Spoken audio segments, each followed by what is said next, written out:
My name is Robert Aske, and this is the account of my leadership during the Pilgrimage of Grace, a stand of conscience against the dissolution of the monasteries and the religious upheaval enforced by King Henry VIII. Born into a family of the Yorkshire gentry, I was trained in the law, a profession that honed my skills in negotiation and rhetoric. But it was not the courts of law that would define my legacy.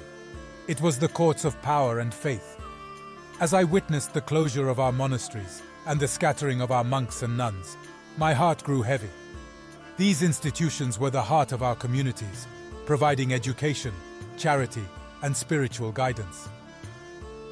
In the autumn of 1536, driven by a divine sense of duty to defend the church, I found myself at the helm of a large and disparate group of common folk, clergy, and nobility.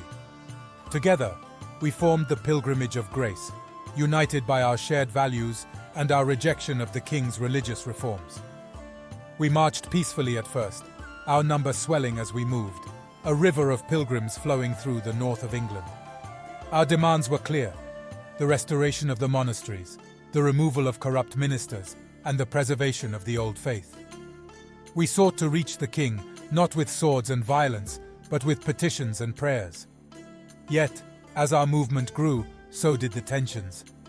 The king's men watched us closely, their suspicion veiled behind courteous parleys.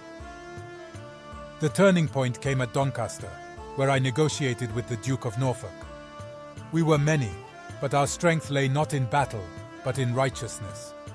Promises were made, and trusting in the king's word, I urged our people to disband, a decision that haunts me still.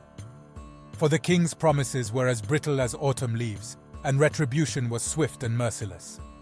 I was arrested, taken to London, tried not by my peers, but by those who feared the truth of our cause. My final days were spent in the Tower, a grim guest in the king's most notorious prison.